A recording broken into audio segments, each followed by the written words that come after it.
I'd like to introduce you to Gene, who is the president of Service 800, which has been in business for more than 20 years. And Gene is a recognized contributor to industry organizations, standardization, and benchmarking. And all of these benchmarks impact all of us that are in the industry. And Dave is the VP of Service Delivery from CompuCom.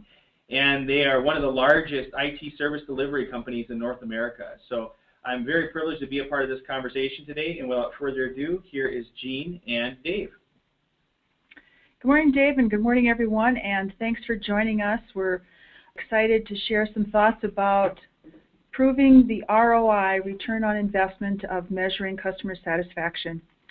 As we start, Dave, would you mind just giving us a little background about who CompuCom is and what your role is there? Sure, Jean.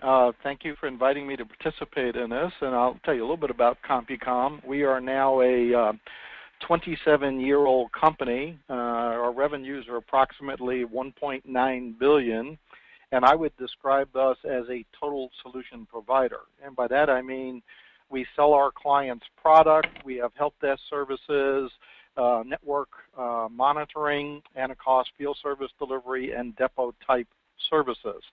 I guess the other thing I would mention about CompuCom, as I said, we are a 27-year-old company. The majority of our clients have been with us 10 plus years, and I'm also proud to say that we're a company that has 27 consecutive profitable years, and we've never had a quarter where we lost money. Pretty admirable these days, Dave. Tell us a little bit about your job there. Well, I am Vice President of Field Services for North America, and my responsibilities are all of the technicians that go out and service our clients, basically dispatch engineers, as well as I own our logistics organization, our depot operations, and all of the relationships we have with the major OEMs in the industry that we provide warranty services for.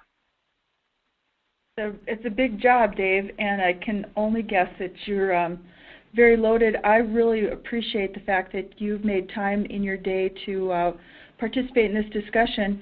Why did you agree to speak to the subject of the value of customer satisfaction? Well, I think in CompuCom's case, we consider it to be a differentiator. One of the things we pride ourselves on is we're always looking at the benchmarks for the different groups that we participate in, and we look at our performance compared to the industry performance. And that is something that, we have continuous improvement processes in place within CompuCom if we see ourselves changing, and it's also something we like to share with our clients.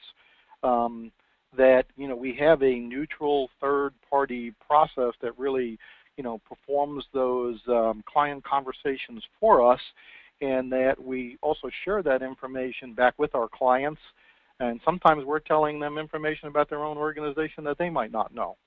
So to me, it's a very valuable piece of our business. It certainly has helped us with client retention and also growing our services within our current client base. So it's valuable. Do you see that customer satisfaction measurement is primarily an expense item or a revenue item on your balance sheet? I honestly don't see it as either, Gene. I see it as a cost of doing business and as a necessity to protect your customer base and to grow your customer base. So I would say it's kind of an investment in our business model. Then what would you say would be the biggest return for customer satisfaction measurement?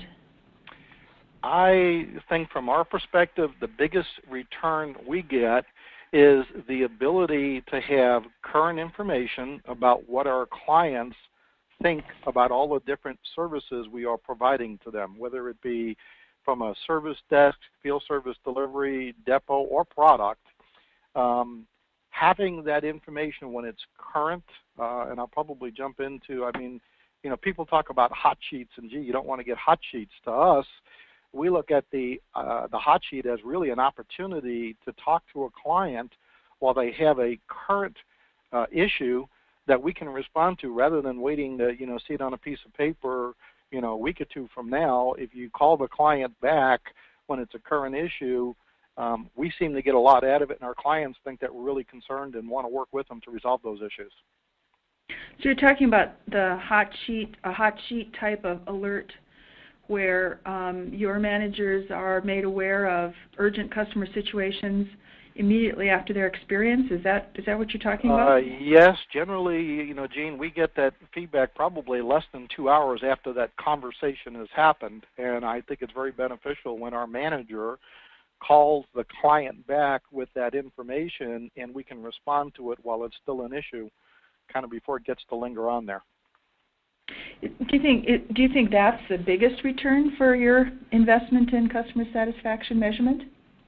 No, I think that's just one of them. Lots of times when we take the conversation feedback and we sort it by client and we sort it down to the engineer level.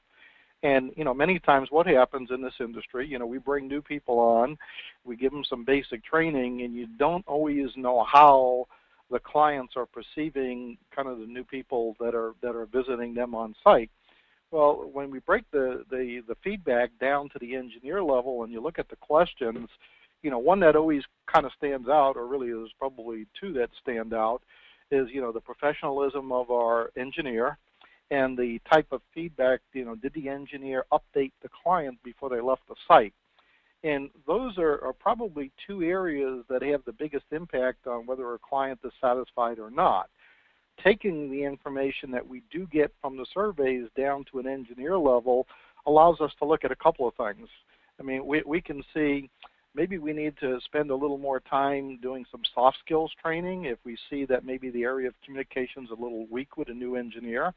Also, it points out if we see patterns where maybe the customer's perception of fix time has changed. It allows us to go in and look at that and try and figure out why it had changed. So again, it allows us to be proactive in responding to our clients' issues. So how do you know that their professionalism and their ability to solve a problem is most important to the customer, and does that change?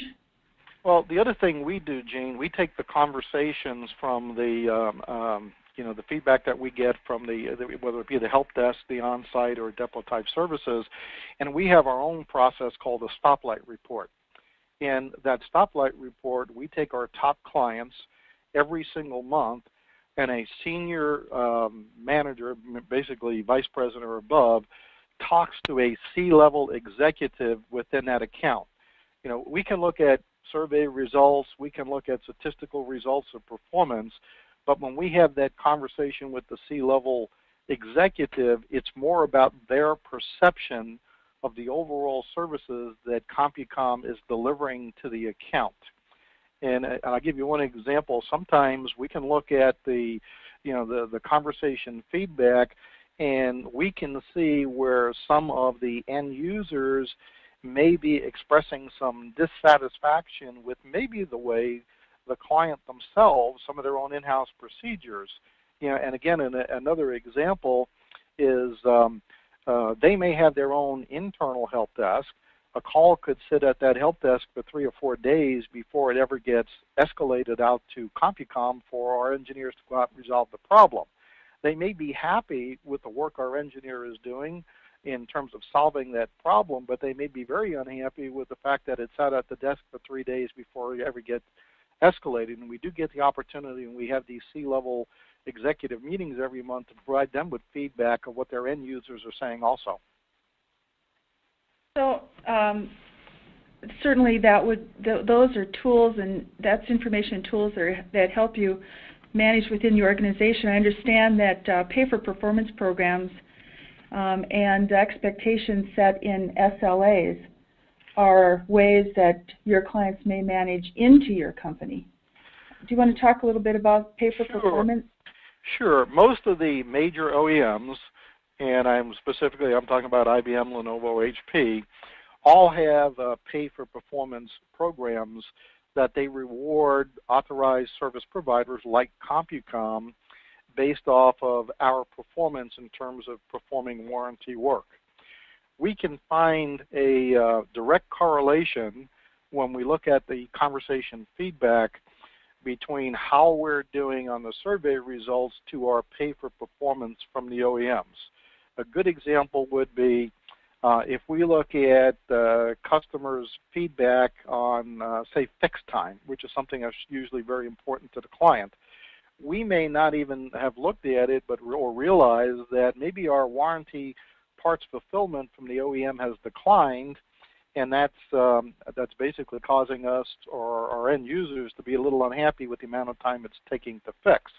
On the other side of that, what it allows us to do is to go back and look at proactively what is, and we always like to look at the percentage of parts shipped from the OEM to us the same day.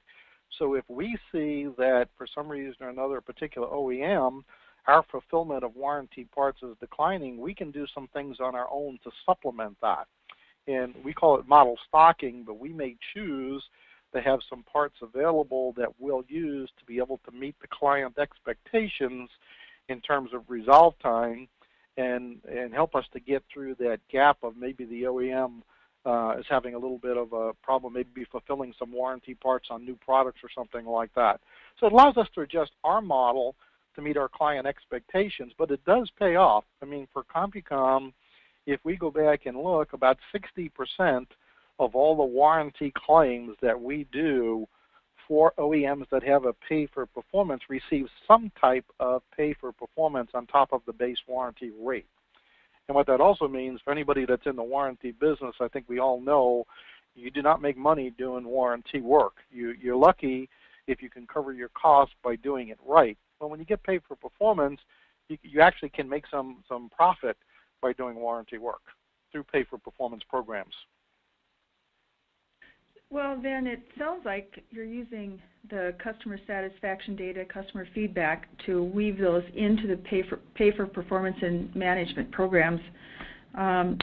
Overall, it sounds like that is driving a saving of operating expenses. Can you give us some more examples there?